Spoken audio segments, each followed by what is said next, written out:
بسم اللہ الرحمن الرحیم۔ السلام علیکم۔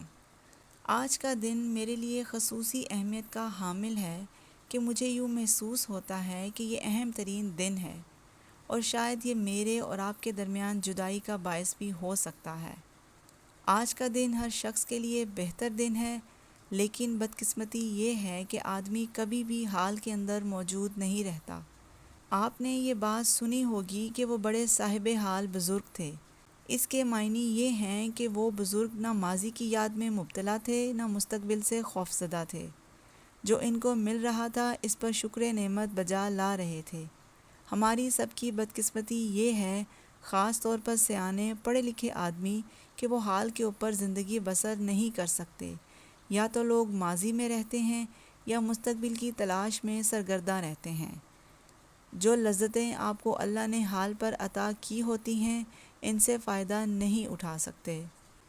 میں اس وقت شکر پڑیاں میں تھا۔ بہت اچھا موسم تھا شام کا۔ میں نے سوچا اور تو میں کچھ نہیں کر سکتا۔ میں وہاں ایک پتھر پر بیٹھ گیا۔ میں نے وہاں سب سے پہلے اس خدا کا شکر ادا کیا، ڈھیروں ڈھیر ادا کیا اور دل کی گہرائیوں سے کیا۔ جو قیمتی چیز مجھے مل رہی تھی وہ آکسیجن تھی۔ ہر شخص کو ضرورت ہوتی ہے اور وہ مجھے مفت مل رہی تھی۔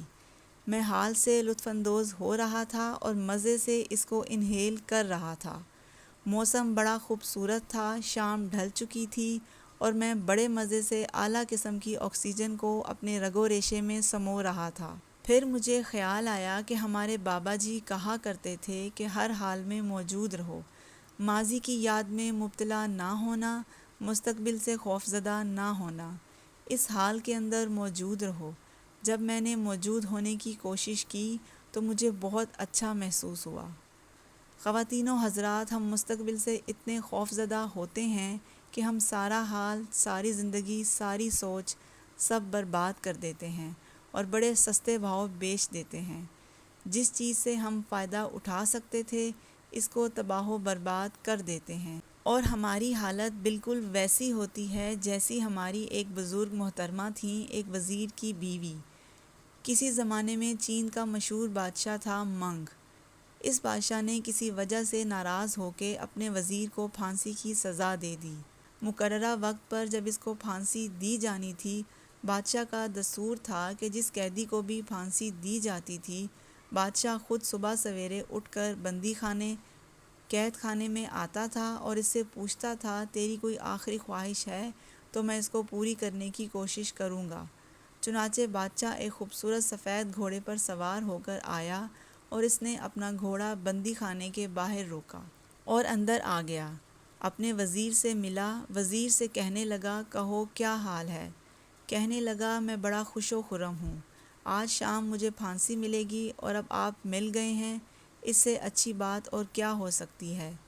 اس نے کہا، تم تگڑے ہو؟ ہاں میں تگڑا ہوں، لیکن ذرا بادشاہ سلامت آپ پیچھے ہٹ جائیں۔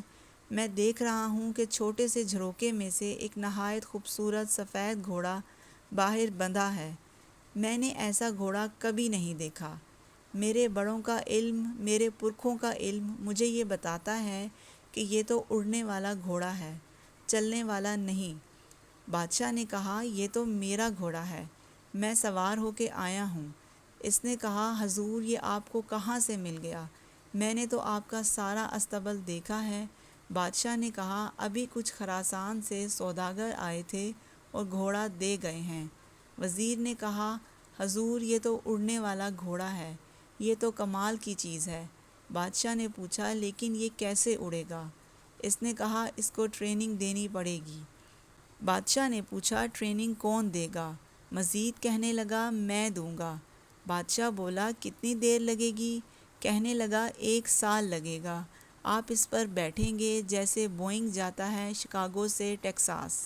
کہنے لگے، ٹھیک ہے، کھول دو دروازہ، باہر آ جاؤ اور گھوڑے کی یہ باگ پکڑو تو اس کو ٹرین کرو، تمہیں 1 سال کے بعد پھانسی دی جائے گی۔ اس نے کہا، منظور ہے۔ وزیر گھوڑا لے کر چھلانگ مار کر اس کے اوپر بیٹھا اور ایڑی لگا کر اپنے گھر پہنچ گیا۔ اس کی بیوی نے چیخیں مارنا شروع کر دیں، یا اللہ تو کیسے آ گیا؟ تجھے تو پھانسی ہو گئی تھی۔ اس نے کہا پرواہ نہ کر، یہ بات میں نے بادشاہ کے ساتھ کی ہے۔ اب 1 سال کی چھٹی ہے، مزے کرتے ہیں، گائیں گے، خوش رہیں گے۔ اس نے کہا 1 سال ابھی ختم ہو جائے گا، اور اس نے رونا شروع کر دیا۔ اس نے کہا تم اس حال کے اندر کیوں رو رہی ہو؟ لیکن وہ بدستور روتی رہی، کہنے لگی 1 سال تو 1 منٹ میں ختم ہو جائے گا، پھر وہی کیفیت آ جائے گی۔ بہتر یہ تھا کہ تجھے آج ہی پھانسی مل جاتی، میں ذہنی طور پر تیار تھی، جیسے انسان کے ساتھ ہوتا ہے۔ پھر یہ سال میرے سینے پر خنجر کی طرح لٹکتا رہے گا۔ نہیں نہیں، 1 سال کے اندر کچھ بھی ہو سکتا ہے۔ وزیر گھوڑا لے کر صبح نکل جاتا اور مزے سے جو جگہیں نہیں دیکھی تھیں وہ بھی دیکھیں، اور اعلیٰ درجے کا اسے گھوڑا ملا ہوا تھا، اور کیا چاہیے تھا۔ چنانچہ وقت گزرتا رہا، دن پر دن گزرتے رہے۔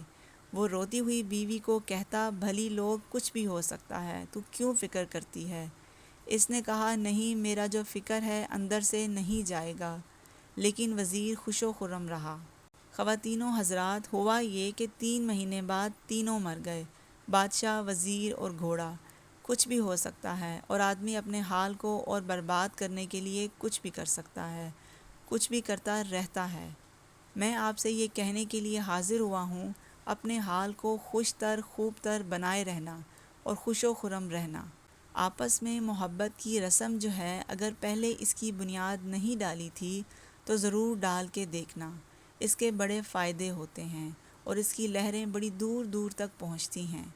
اس کے علاوہ جو محبت مجھے آپ نے دی ہے، یہ میرے لیے ایک بہت بڑا انعام ہے اور بہت بڑا احسان ہے۔ میں دنیاوی طور پر اور انسانی طور پر آپ کا شکر گزار ہوں، اور خالق کائنات کے اعتبار سے کہ سب کچھ نعمتیں وہی ادا کرتا ہے، اپنے بندوں کے ذریعے، اپنے بادلوں کے ذریعے، اپنی ہواؤں کے ذریعے۔ آپ اتنی جلدی خوف زدہ نہ ہو جایا کریں۔ خواتین و حضرات، میں نے اخبار کے لوگوں سے پوچھا آپ اتنی خوفناک خبریں کیوں چھاپتے ہیں؟ تو انہوں نے کہا خبر ہوتی ہی خوفناک ہے، جو خوفناک نہ ہو وہ خبر نہیں ہوتی۔ میں نے کہا میری سمجھ میں نہیں آئی۔